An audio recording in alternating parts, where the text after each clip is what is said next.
I'm Betty. I'm 32 years old and a mom who works. I live with my husband and our son. I started working at my current company right after college, and I've been there for 10 years now. I took time off when my son was born, but I returned to work when he turned 1. Since then, I've been working hard in sales, and because of my efforts, I'm about to get a promotion. Lately, work has been even more enjoyable for me. My husband is 3 years younger than me and has been changing jobs a lot since before we got married. He dreams of starting his own business someday. He believes that gaining experience from different companies will help him become a successful entrepreneur in the future. But every time he switches jobs, it seems like he earns less money. I've always wondered if he's really learning new skills. Still, I felt I needed to support our family to help him achieve his dream. I wanted to believe in the man I loved, but he did something that hurt me deeply. During the first 2 years of our marriage, things were good. Despite his job changes causing some instability, we enjoyed dreaming together about our future. We talked about building our own house and traveling abroad once his business took off. But after our son was born, everything shifted. He grew distant, especially once I went back to work after maternity leave. It made me see his true colors more clearly. He never liked doing household chores and avoided parenting duties. While I was on maternity leave, I managed, but once I returned to work, my days became incredibly busy. I'd wake up early to make breakfast, drop our son at daycare, work all day, then rush to pick him up, shop for groceries, and cook dinner. I was always on the go, wishing for help that never came. Despite having more free time, my husband refused to pitch in, even to drop our son off at daycare. When I asked, he worried it might look like he wasn't busy enough at work. I tried to reassure him that it's normal for dads to be involved, but he stuck to his reasons. To avoid arguments, I ended up shouldering everything between my early mornings, overtime at work, house chores, and childcare duties. I felt like I was being pulled in all directions, but I kept going for the sake of my family. It would have been helpful if someone could have talked sense into my husband. The only person he seemed to respect was my father-in-law, Phil, but unfortunately he was working in another state. Phil always understood and supported me, praising me for balancing my job and household chores, even during my pregnancy. However, shortly after our son was born, Phil was transferred far away, leaving his wife, Mill, at their home. Unlike Phil, Mill was more lenient with her son and always took his side, offering little help to me. As someone who had been a housewife for a long time, Mill seemed to disapprove of me continuing to work after having a child. Perhaps she was also bothered by her son's unstable job history. She didn't like that I, as his wife, was achieving success at work. She often made sarcastic remarks about me neglecting my duties as a wife and mother by focusing on my job. She knew that I was the main breadwinner for the family, yet at one point she even suggested I quit my job, claiming it was cruel to leave our son in daycare for long hours. Maybe with Phil away, she felt lonely. She would occasionally visit us, criticize me, and then leave. It was really tough being criticized constantly, but I tried to understand that older people with traditional views might find it hard to accept my choices. I tried to accept it, but it hurt. What hurt even more was that my husband seemed to resent my success at work. When I got a raise because of my hard work, his response was just an indifferent, okay. It saddened me that he couldn't even congratulate me. Things got worse when he started criticizing me, accusing me of becoming arrogant just because I earned a bit more. Both he and my mother-in-law kept finding faults with me. I began questioning why I was putting in so much effort every day and even started regretting marrying him. To add to my worries, my husband started coming home later and later from his factory job, sometimes not until late at night. He was supposed to finish work at a specific time, but he often had excuses for being late. Whenever I asked why, he'd get defensive, so I stopped pressing him. But his strange behavior made me suspicious. Then one evening, my mother-in-law unexpectedly showed up at our house, as she often did without notice. That day had been particularly exhausting for me after a busy day preparing for my son's field day, working overtime, and getting up early to make lunches. All I wanted was to rest early for an important business meeting the next morning. My son was already in bed by the time she arrived, but her presence meant I couldn't just go to sleep. Feeling obligated, I dragged myself to the kitchen to make coffee for my mother-in-law. Suddenly, my husband grabbed my arm, surprising me.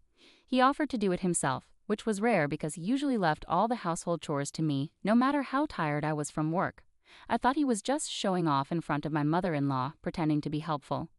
I tried to ignore him and continue, but he held onto my arm firmly and insisted that I sit and rest, possibly guiding me to the couch. I felt stuck. If I let him make the coffee, my mother-in-law might criticize me for bossing him around. However, to my surprise, even she told me to relax and let him do it, smiling at me. While I talked with her, my husband went to the kitchen and started making coffee. I couldn't shake the feeling that something was off. It was unusual for both of them to be so kind suddenly. What was going on today? As I wondered, my husband brought over a tray of coffee cups with a smile and offered me one.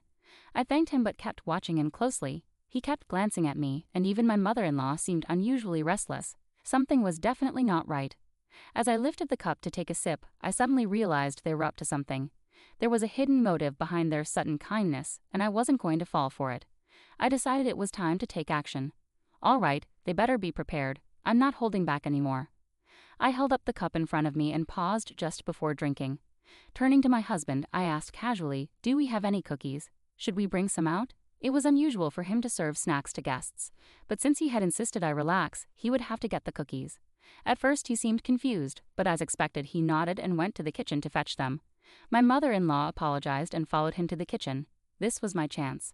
When my husband returned with the cookies, I finally took a sip of my coffee. My mother-in-law sat beside me and started drinking her coffee too. We chatted for a while, and I showed her a video of our son's field day. Throughout, both my husband and mother-in-law kept giving me odd looks. Despite their intense stares, I kept a straight face and continued sipping my coffee. Seeing my calm demeanor, my husband looked puzzled. Just when I thought things would settle down, something unexpected happened. My mother-in-law suddenly turned pale, stood up abruptly, and hurried out of the living room, clutching her stomach as she rushed towards the bathroom. As I thought to myself, I knew it, I glanced at my husband. He stood there, eyes wide with shock. Then he shot me a glare before rushing after my mother-in-law towards the bathroom. He banged on the door, shouting, "Mom, are you okay?" She was groaning inside, but her words were unclear. I could guess from her sounds, though. After a few minutes, my husband returned to the living room, leaving my mother-in-law in the bathroom. His face was pale, and he bit his lip nervously. I said to him, "Looks like you spiked my coffee, huh?" He shouted back, his eyes bulging, "So it was you all along?" I smirked. "Nope, it was you, right? I switched my coffee with your mother's because yours looked suspicious." "You're awful for suspecting me like that," he retorted. "Well, who's really the awful one here?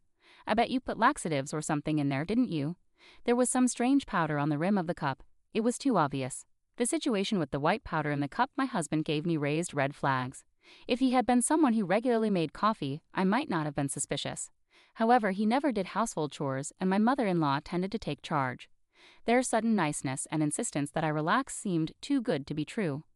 I watched my husband closely and was cautious about the coffee he offered me. Eventually, he confessed. He admitted he had planned to sabotage an important business meeting I had the next day by making me sick. If their plan had succeeded, I would have had to cancel the meeting or risk embarrassing myself by needing frequent bathroom breaks, potentially damaging my reputation at work. Putting something in someone's drink is clearly wrong and could be considered a crime. Did they really dislike me so much that they would stoop to such a level? I started to feel sorry for them. My husband, now defiant, glared at me and threatened, "If anything happens to my mom, I'll sue you for damages." But I responded with a smirk, "What are you talking about? If anything, you should be compensating me. I've known all along about your deceit." My husband stood frozen, caught in his lies. Despite claiming to work late and being busy, he had ample free time. On his days off, he'd leave the family and spend time alone, glued to his phone when he was home. My suspicions grew, so I hired a detective agency, and the evidence they found confirmed my fears. He had been posing as single, meeting a young woman at a bar, and starting a relationship with her by lying about his future business plans. The girl, naive and fresh out of college, fell for his deception. When confronted, he tried to justify himself, claiming he wanted to boost his self-esteem by dating a younger woman. I could imagine him boasting about his future success. If he had so much time on his hands, he should have been putting more effort into his work. Maybe it was always unrealistic to expect my spoiled husband to start his own business. Seeing his pale face as his affair was exposed, I made a firm decision. "Let's get a divorce. You'll have to pay me compensation and child support," I told him. Reluctantly, he agreed, but he added, "I'm taking half of our savings. I know you've been secretly saving money." I chuckled inwardly, knowing better. There's no money of mine to take. Most of the savings are from before we were married, which isn't subject to division. He looked puzzled and argued, "That can't be right. Besides, you've been earning money lately." "The money I've earned recently has mostly gone towards our living expenses, with you contributing very little," I calmly explained. Hearing this, he looked defeated. "And just so you know, all the furniture and appliances in this house were purchased with my money. You won't be taking any of it. Also, since the house lease is in my name, you need to pack your things and leave as soon as possible." Turning to my mother-in-law, who had just come out of the bathroom looking worn out, I told her, "I'll be informing your husband about this." She pleaded with me not to, but I proceeded to call my father-in-law, Phil. As expected, he was furious and urged her to get a divorce. Realizing he had no financial gain in the divorce settlement, my husband seemed to grasp the seriousness of his situation. "I don't want us to break up. I can't live without you, Betty," he cried, even kneeling and begging. But apologies now couldn't undo how I felt. I hired a lawyer and successfully divorced him, securing a substantial amount in compensation and child support. With a low income, he struggled to pay the compensation, ending up in significant debt. But the consequences didn't end there. I reported to the police about the laxatives in my coffee, leading to both him and my mother-in-law being found guilty of assault. They received suspended sentences but now have criminal records. In the end, my husband's affair fell apart, and he ended up working tirelessly to repay his debts. My mother-in-law also got divorced, and now they live a financially strained life together. It's a fitting outcome for someone who tried to undermine me out of jealousy, the one who held our family together. As for me, I recently closed a very successful business deal and was promoted to sales team leader. I've moved out of the apartment I shared with my husband and rented a new condo. My son and I are happily living together now. Though my first marriage didn't work out, I'll continue working hard and focus on enjoying life. Take care, everyone.